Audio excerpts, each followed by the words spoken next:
Royal గండి దగ్గర మీ రేవంత్ రెడ్డి వదినమ్మ అప్పుడు ఒక 3-4 సంవత్సరాల ముందు తన బ్యాచ్తోన వచ్చి రాయల్ గండి దగ్గర గుప్త నిధుల కోసం తవ్వి అడ్డంగా దొరికిపోయినరు. ఇవన్నీ మీ ఆనవాయితీ, మీ సంస్కృతి.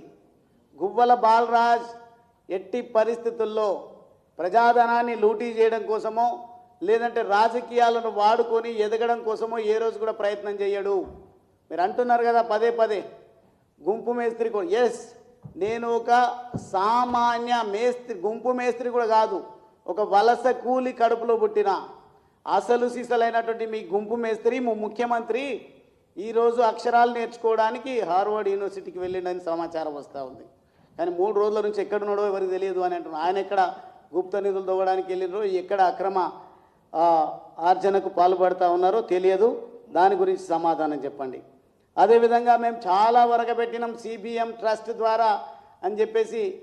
సిబిఎం ట్రస్ట్ ద్వారా ఉమామహేశ్వర దేవాలయానికి వచ్చేటువంటి భక్తులకు ఉచిత బస్సు సౌకర్యం కల్పిస్తామని చెప్పి బస్సు ఏర్పాటు చేసి భక్తులను ఈ దైవభక్తి నుంచి దూరం చేస్తున్నటువంటి దుర్మార్గుడివి నువ్వు అని సందర్భంగా తెలియజేస్తా ఉన్నా. ఒక్కొక్క భక్తుడు కింద నుంచి గుట్ట పైనుంచి కింద నుంచి దేవుడి దగ్గరికి వెళ్ళడానికి 50 రూపాయలు, అది కూడా గంటల తరబడి భక్తులందరూ జమ అయిన తర్వాత నీ బస్సు మొదలు పెడుతున్నావు. ఇది నీ నైజం, ఇది నీకు దేశభక్తి దైవభక్తి ఉంది. అదేవిధంగా బొడ్రాయి పండగ పేరిట నువ్వు చేసిన కరప్షన్ అంతా ఇంత కాదు. నా గురించి కరోనా సమయంలో నేను అక్రమాలకు పాల్పడ్డా అంటున్నాను.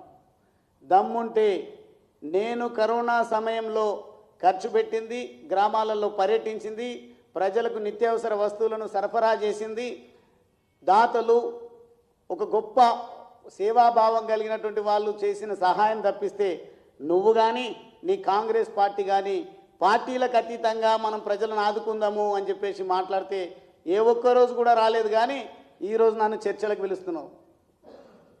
చర్చలకు దమ్ముంటే బల్మూర్ మండల కేంద్రంలో ఆంజనేయ స్వామి పైన ఒట్టేసి నేను సాధించినటువంటి అచ్చంపేట లిఫ్ట్ ఇరిగేషన్ స్కీమ్కు సంబంధించి 2,350 కోట్ల రూపాయలతో అచ్చంపేట లిఫ్ట్ ఇరిగేషన్ స్కీమ్ను ఫేజ్ 1, ఫేజ్ 2 కింద మంజూరు చేయించి 1,650 కోట్ల రూపాయలు బడ్జెట్లో పెట్టించి నేను ఫౌండేషన్ వేసినటువంటి అచ్చంపేట లిఫ్ట్ ఇరిగేషన్ స్కీమ్ గురించి ఇప్పుడేదో ఎన్నికలు దగ్గర వచ్చేటట్టున్నాయని ఏదో ఒక మిషన్లు పెట్టి ప్రజలను గందరగోళానికి గురి చేసి ప్రజలే ఈ ప్రాజెక్టును ఆపినరు అని ప్రజలను బదనాం చేసే విధంగా, ప్రజలపైన నింద వేసే విధంగా ప్రయత్నం చేస్తూ ఉన్నారు.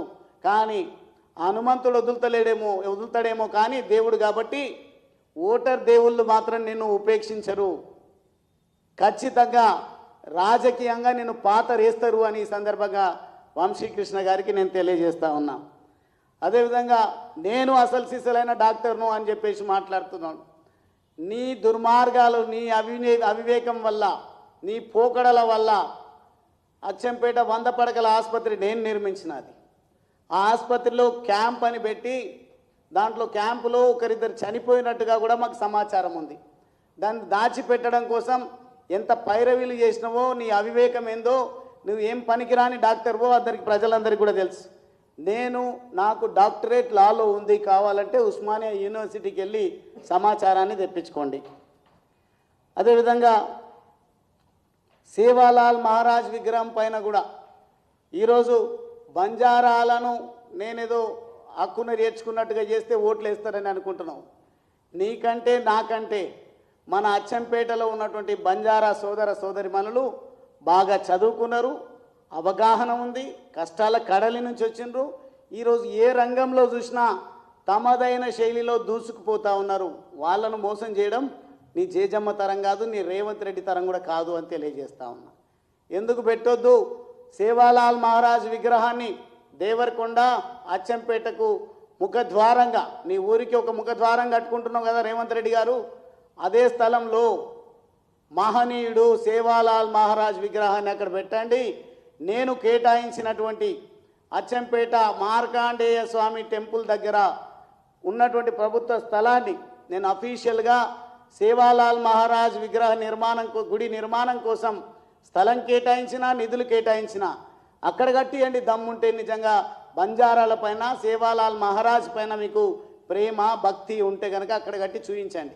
కానీ మద్దిమడుగు దగ్గర ఆంజనేయ స్వామి వెలిసినటువంటి అక్కడ మళ్ళొక్కసారి ఇంకో మహారాజును ఏర్పాటు చేస్తామంటే చేయండి, పర్వాలేదు.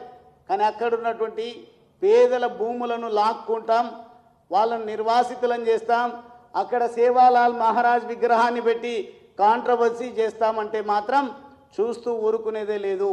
ఇప్పటికే ఆ గ్రామస్తులందరూ కూడా నా దృష్టికి తీసుకొచ్చిండ్రు. ఒక పోరాటం చేయాలని కోరడం జరిగింది వాళ్ళు. నేను కూడా చెప్పడం జరిగింది, అవసరం అనుకుంటే మీరు ఏ పోరాటానికి పిలుపునిచ్చినా నేను మీతో కలిసి నడవడానికి సిద్ధంగా ఉన్నానని అక్కడ ఎన్నికైనటువంటి సర్పంచ్ యువ తమ్ముడు అంజీ, పెళ్ళి కూడా కాలేదు, యువకుడు, గ్రామానికి సేవ చేయడం కోసం అందరూ సహకరిస్తే సర్పంచ్ అయిండు. ఈరోజు గోసపడతా ఉన్నాడు. నేను సర్పంచ్ అయిన తర్వాత అప్పుడు ఈ దుర్మార్గుడు ఈ రకంగా చేయడం ఏంది అని ఆ గ్రామస్తులు సర్పంచ్ గారు భావిస్తూ ఉన్నారు.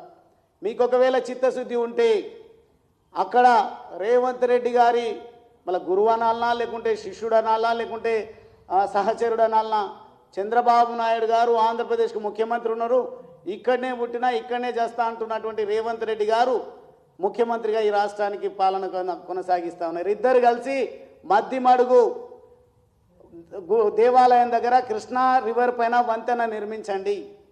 అటువంటి గొప్ప కార్యక్రమాలు చేయండి తప్ప విగ్రహాల పేరిట పబ్బం గడుపుకునే ప్రయత్నము, ఓట్లు దండుకునేటువంటి ప్రయత్నం చేయడం సబబు కాదు అని నేను ఈ సందర్భంగా తెలియజేస్తా ఉన్నా. అదేవిధంగా నా గురించి చాలా అలిగేషన్స్ చేస్తూ ఉన్నారు. ఆయన నిబద్ధత, కమిట్మెంట్ గురించి మాట్లాడుతున్నాడు. కమిట్మెంట్ ఏంటంటే నేను అచ్చంపేట ప్రజలకు ఇచ్చినటువంటి మాట ప్రకారం 9-10 సంవత్సరాల పాటు అప్పుడున్నటువంటి ముఖ్యమంత్రి పెడచెవిన పెట్టినా వెంటబడి వేటాడి నేను ఎక్కడో నా ఫ్యామిలీ తోన టూర్ వెళ్ళాల్సి ఉన్నా అది క్యాన్సిల్ చేసుకొని బడ్జెట్ సమావేశాలకు సంబంధించి సిద్ధమవుతున్నటువంటి తరుణంలో క్యాబినెట్ సమావేశానికి ప్రత్యేకంగా నన్ను కేసీఆర్ గారు అక్కడే కూర్చోబెట్టుకొని ఆ ప్రాజెక్టుకు నిధులు కేటాయించడము, ప్రాజెక్టును ఒప్పుకోవడము జరిగింది. నేను సాధించినటువంటి ప్రాజెక్టును మీరు దమ్ముంటే కట్టి చూపియండి. నేను 100 పడకల ఆసుపత్రి తీసుకొచ్చిన, క్యాడర్ స్ట్రెంత్, కనీసం క్యాడర్ స్ట్రెంత్ చేసే విజ్ఞత డాక్టర్ అంటున్నావు కదా, దమ్ముంటే చెయ్యి.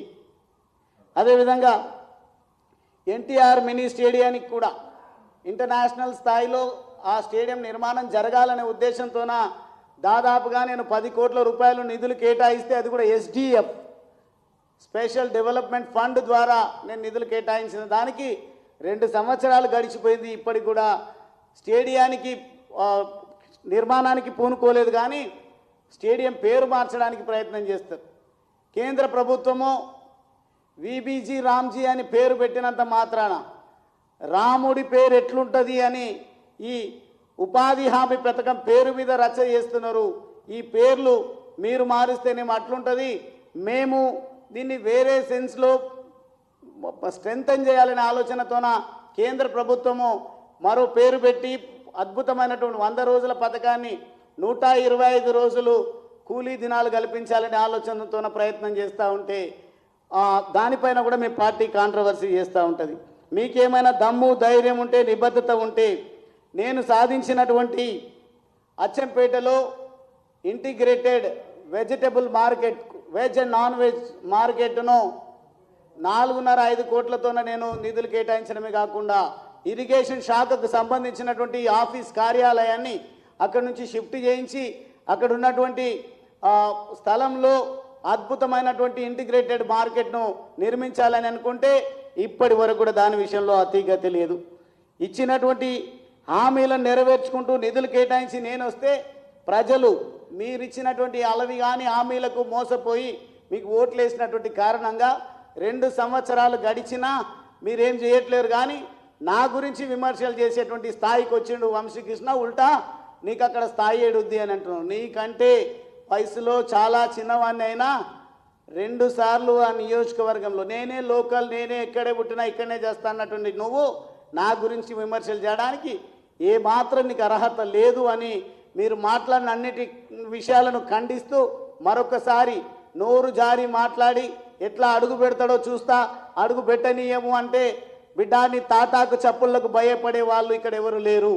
ఖచ్చితంగా నేను అక్కడ తిరగడమే కాదు, కాషాయ జెండాను రెపరెపలాడించడం కోసం ప్రణాళిక మొదలుపెట్టిన.